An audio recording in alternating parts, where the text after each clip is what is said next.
देखो Calvin cycle के अंदर हम क्या देख रहे हैं कि ये सबसे इंपॉर्टेंट क्या है, ये लाइन याद रखना। The kelvin pathway occurs in all photosynthetic plants. जो मैंने आपको बोला कि ये यूनिवर्सली सभी फोटोसिंथेटिक प्लांट्स में होगा, चाहे हम CAM प्लांट्स की बात करें या C4 प्लांट्स की ही बात कर लें, वहां पर भी ये केल्विन पाथवे आपको देखने को मिलेगा। और यहाँ जब हम केल्विन साइकिल को डिटेल में स्टडी करने जा रहे हैं तो इनके जो स्टेप जो आपको याद हो गए, कार्बोक्सिलेशन है, रिडक्शन है एंड रीजनरेशन है। अब देखो कार्बोक्सिलेशन में आपको याद क्या रखना है, ये जो लाइन है यहां से स्टेबल ऑर्गेनिक इंटरमीडिएट बनेगा, और carboxylation is the most crucial step of Calvin cycle where CO2 is utilized, where CO2 is utilized for carboxylation of RUBP, for carboxylation of RUBP enzyme यहाँ पर रुबिस्को प्रेजेंट होगा, and इसकी presence में यहाँ पर दो मॉलिक्यूल्स 3PGA के बनेंगे, ठीक। और इस दो मॉलिक्यूल्स जो ये बन रहा है 3PGA का, यहाँ अब इसका नेक्स्ट स्टेप के अंदर रिडक्शन होगा, नेक्स्ट स्टेप के अंदर इनका रिडक्शन होगा। और इसमें याद क्या रखना है कि यहाँ पर इस स्टेप में यूटिलाइजेशन होगा 2 मॉलिक्यूल्स ऑफ ATP का एंड 2 ऑफ NADPH का, यानी 2 ATP और 2 NADPH चाहिए पर CO2 मॉलिक्यूल फिक्स्ड, ठीक। तो आपको पता है 6 CO2 के लिए 6 टर्न ये साइकिल चलेगी, और 6 टर्न साइकिल चलने में जो टोटल होगा वो यूटिलाइजेशन ATP का, अगर यहाँ स्टेप देखें तो 12, और अगर हम रीजनरेशन को भी काउंट कर रहे हैं तो 18।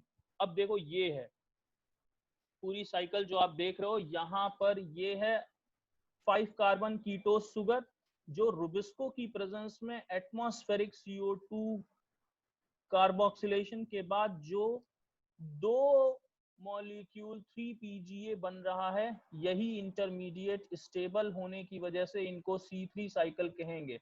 नेक्स्ट स्टेप जो मैंने आपको रिडक्शन का बोला था, जिसमें पर CO2 2 ATP और 2 NADPH2 की रिक्वायरमेंट है, जो बनाएगा ट्राइओस फॉस्फेट, जो बाद में सुक्रोज के फॉर्मेशन में हेल्प करेगा। एंड यहाँ पर फिर से ये साइकिल क्या है, अनइंटरप्टली चलता रहे, इसके लिए रीजनरेशन कराना पड़ेगा किसका, RUBP का। इस रीजनरेशन के लिए रिक्वायरमेंट होता है एक ATP का। तो अब इसीलिए जो टोटल ATP रिक्वायर्ड है वो कितना है, 6 into 2 12, एंड ये कितने हैं 12 plus 6, ये टोटल कितनी रिक्वायरमेंट हो जाएगी पूरे साइकिल में, 18 ATP की। और यहाँ NADPH2 कितनी है, ये 6 into 2 यानी 12 NADPH की रिक्वायरमेंट होगी, 12 NADPH की रिक्वायरमेंट यहाँ पर देखने को मिलेगी आपको। क्लियर है, ये पूरी साइकिल आपने देखी। अब यहाँ पर ये जो रीजनरेशन में एक स्टेप है जहां से क्वेश्चन पूछा गया है, इस रीजनरेशन स्टेप में देखो 1 ATP for phosphorylation to form RUBP। Clear, यहां तक सभी को क्लियर है, बोलो। ये है जो बॉक्स बना है। अब यहाँ इस बॉक्स में कोई भी कंफ्यूजन नहीं होगा, 6 CO2 1 ग्लूकोज के लिए चाहिए, 18 ATP और 12 NADPH। क्लियर है, यहां तक किसी को कोई कंफ्यूजन तो नहीं है, बोलो। नेक्स्ट जो हम डिस्कस करने जा रहे हैं, that is C4 cycle. C4 cycle या इसी को हैच एंड स्लैक साइकिल भी कहा जाता है, हैच एंड स्लैक साइकिल भी कहा जाता है। अब इसको आप बहुत ध्यान से सुनो सारी बातें।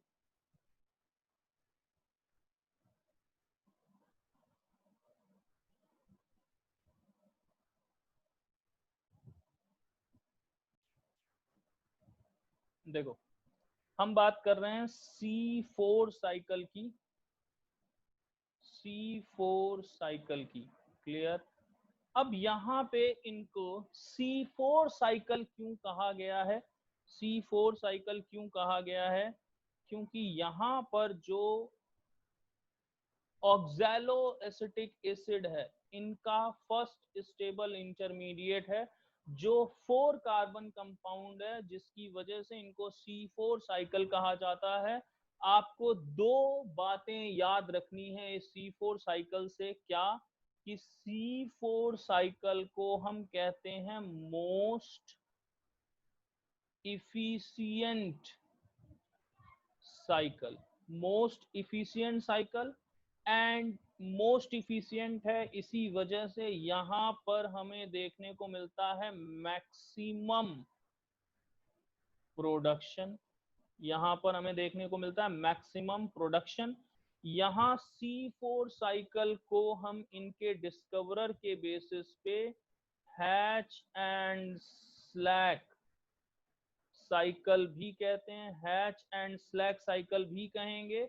और यहाँ पर जो ये C4 साइकिल के C4 प्लांट्स में देखने को मिलेगा, तो C4 प्लांट्स के अंदर खास क्या है, C4 प्लांट्स के अंदर खास ये है कि यहाँ पर डाईमॉर्फिक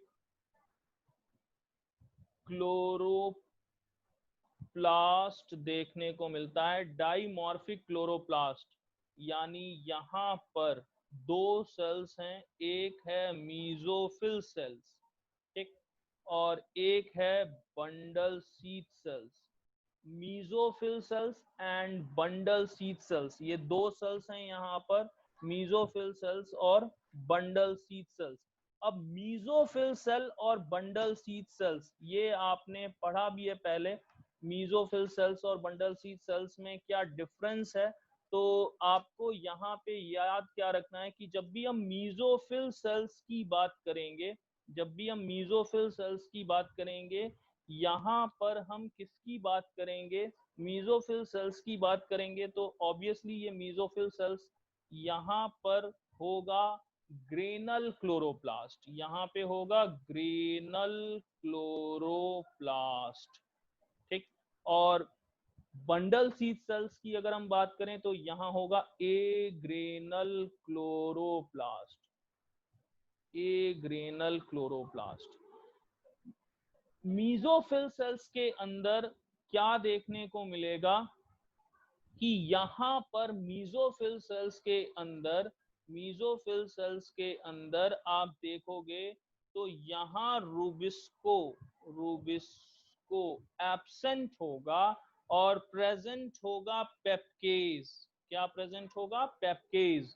और ए ग्रेनल क्लोरोप्लास्ट जो बंडल शीथ सेल्स में प्रेजेंट है, यहाँ पर प्रेजेंस देखी जाएगी रूबिस्को की, रूबिस्को की, और यहाँ पर पेप्केज, पेप्केज ये होगा एब्सेंट, ये होगा एब्सेंस, एब्सेंट, क्लियर है। अब देखो इस साइकिल को जब हम डिटेल में पढ़ते हैं, इस साइकिल को जब हम डिटेल में पढ़ते हैं तो सबसे पहले हम मीजोफिल सेल्स की बात करते हैं और फिर हम बात करते हैं बंडल शीथ सेल्स की, मीजोफिल सेल्स एंड फिर बंडल शीथ सेल्स की बात करेंगे। यहाँ पर पेप्केज इंपॉर्टेंट रोल प्ले करेगा, पेप्केज इंपॉर्टेंट रोल प्ले करेगा। इस पूरे साइकिल में होगा क्या, इस पूरे साइकिल में क्या होगा, देखो ध्यान से, हम बात करेंगे इसके अंदर जब भी हम C4 साइकिल देखते हैं तो ये जो C4 प्लांट्स हैं यहाँ पर स्पेशल अरेंजमेंट है, इसी स्पेशल अरेंजमेंट की वजह से, रेथ लाइक अरेंजमेंट की वजह से यहाँ पर इनकी जो लीव्स है, C4 प्लांट्स की जो लीफ है यहाँ देखी जाती है क्रेंज एनाटोमी को, क्रेंज एनाटोमी को देखा जाता है। और यहाँ C4 साइकिल की अगर हम बात करें तो यहाँ पर ये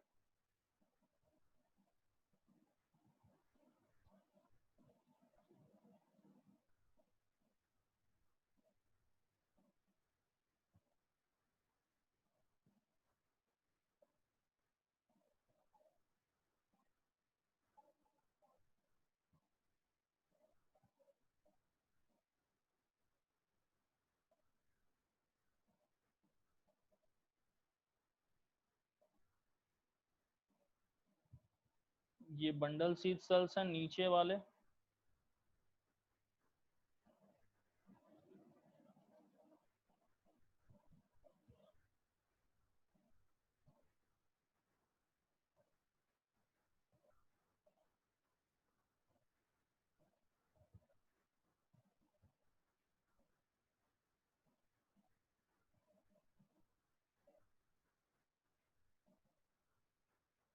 ठीक, ये हमारे पास है मीजोफिल सेल्स, ये हमारे पास है बंडल सीड सेल्स। क्लियर है?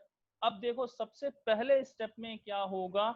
पहले स्टेप में एक बात याद रखना कि ये लो एटमॉस्फेरिक कार्बन डाइऑक्साइड पे भी वर्क करेगा इफिशिएंटली।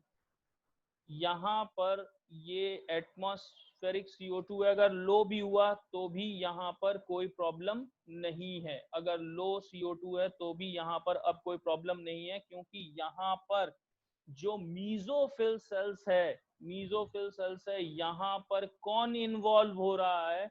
रूबिस्को या पेप्केज? पेप्केज इन्वॉल्व होगा। यहाँ पे कौन इन्वॉल्व हो रहा है? पेप्केज। ठीक, तो यहाँ पर प्रॉब्लम ही नहीं है रूबिस्को में ऑक्सीजनेज की, तो इसलिए अगर लो CO2 कंसंट्रेशन है तो भी ये साइकिल इफिशिएंटली चलेगी। ये जो CO2 है ये बाइकार्बोनेट के फॉर्म में एब्जॉर्ब होगा, और यहाँ पर PEP की प्रेजेंस में, फॉस्फोइनॉल पायरुवेट की प्रेजेंस में इनका फिक्सेशन होगा। किसमें? ऑक्सैलो एसिटिक एसिड में। ऑक्सैलो एसिटिक एसिड में ऑक्सैलो एसिटिक एसिड कन्वर्ट होगा मैलिक एसिड में, कन्वर्ट होगा मैलिक एसिड में। और ये मैलिक एसिड इंटर करेगा कहाँ? बंडल सीड सेल्स में। इस मैलिक एसिड के अंदर, इस मैलिक एसिड के अंदर प्रोसेस होगा डीकार्बोक्सिलेशन का, डीकार्बोक्सिलेशन का, और यहां से निकलेगा CO2। यहां से निकलेगा क्या? CO2। और ये CO2 C3 साइकिल में इन्वॉल्व होगा। ठीक, और ये जो बचा, ये सारे C4 एसिड हैं, ये C4 एसिड है। अब ये बच गया C3 एसिड। ये जो C3 एसिड है ये पायरुविक एसिड है। ये पायरुविक एसिड, ये पायरुविक एसिड, सॉरी ये पूरा मिट गया। ये जो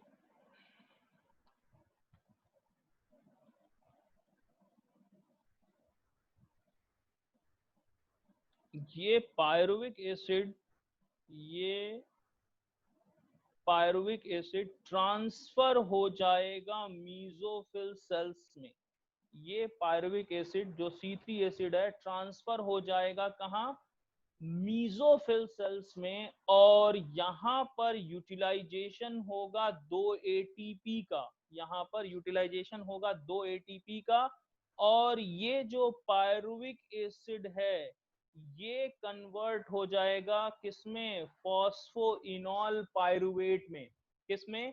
फॉस्फोइनॉल पायरुवेट के अंदर। और ये फिर से यहाँ यूटिलाइज होगा, फिर oxalo acetic acid, malic acid, फिर यहाँ मैलिक एसिड के डीकार्बोक्सिलेशन बन गया पायरुविक एसिड, और CO2 C3 साइकिल या केल्विन साइकिल में इन्वॉल्व हो जाएगा। मैंने आपको बोला था केल्विन साइकिल C4 प्लांट्स के अंदर देखी जाएगी, लेकिन उनकी लोकेशन यहाँ पर बंडल सीड सेल्स में होगी। दो क्वेश्चंस यहाँ से पूछा जाता है। पहला क्वेश्चन क्या पूछा जाएगा कि C4 साइकिल और CM साइकिल के अंदर अगर देखोगे तो C4 साइकिल के अंदर हमें दिखेगा डिवीजन ऑफ स्पेस, यानी स्पेस का मतलब कुछ मीजोफिल सेल्स के अंदर और कुछ बंडल सीड सेल्स के अंदर। लेकिन जब हम CM प्लांट्स की बात करेंगे तो वहां पर हमें देखने को मिलेगा डिवीजन ऑफ टाइम। वहां पे हमने CM प्लांट्स में जो स्पोटो एक्टिव स्टोमेटा की बात करी थी वो केवल रात में खुल रहा है, तो वहां पर जो सिंथेसिस होगी शुगर की वो भी कब होगी? रात के टाइम पे, तो जब स्टोमेटा ओपन होंगे। तो उसलिए वहां पर हम कहते हैं डिवीजन ऑफ टाइम, और यहां पे क्या कहेंगे, डिवीजन ऑफ स्पेस। किसमें, C4 साइकिल के अंदर, C4 साइकिल के अंदर हम देखेंगे डिवीजन ऑफ स्पेस। अब देख लो साथ साथ इनके अंदर यूटिलाइजेशन क्या क्या हुआ। एक एडिशनल यूटिलाइजेशन 2 ATP का हमें देखने को मिल रहा है। तो अब अगर हम टोटल काउंट की बात करें, टोटल काउंट की बात करें किसमें, टोटल काउंट की बात करें C4 साइकिल के लिए अगर हम देखें तो ATP की अब बात करें तो टोटल कितने ATP कंज्यूम होंगे, टोटल कितने ATP कंज्यूम होंगे। तो अब ATP की रिक्वायरमेंट C3 के अंदर ही कितनी हो गई, 3, जो आप पहले पढ़े हो। 2 एडिशनल पर CO2 लग रहा है किसमें, किसमें, रीजनरेशन में पेप के। तो यहां पर C4 को भी ऐड करेंगे, 2 ATP इनका भी होगा। तो टोटल यहां पर कितने ATP हुए, 5 ATP पर CO2, 5 ATP पर CO2। तो 5 into 6 टोटल कितने ATP हुए, 30 ATP कंज्यूम होंगे, 30 ATP कंज्यूम होंगे किस प्रोसेस के अंदर, C4 साइकिल की जब हम बात करेंगे तो यहां पर कितने ATP कंजम्पशन हो रहा है, 30 ATP का कंजम्पशन हो रहा है। क्लियर है। नेक्स्ट हम बात करेंगे CAM साइकिल की, और इससे पहले अगर हम इनकी इंपॉर्टेंस की बात करें, भाई C4 साइकिल की इंपॉर्टेंस क्या है, तो ये जो C4 साइकिल हैं इनको हम कोऑपरेटिव फोटोसिंथेसिस भी कहते हैं, कोऑपरेटिव फोटोसिंथेसिस भी कहते हैं। और यहां पर अगर CO2 की कंसंट्रेशन कम भी है, CO2 की कंसंट्रेशन अगर कम भी है तो ये साइकिल वर्क करती है, ये साइकिल वर्क करेगी। क्लियर है। क्योंकि यहां पर रुबिस्को जो मीजोफिल सेल्स में नॉर्मली होते हैं यहां पर वो एब्सेंट होंगे, यहां पर प्रेजेंट होगा पेप्केज, पेप्केज। तो इसलिए ये बहुत ही इफिशिएंट साइकिल है। और मैक्सिमम प्रोडक्शन की बात करेंगे तो वो मैक्सिमम प्रोडक्शन जो हमें देखने को मिलेगा वो मैक्सिमम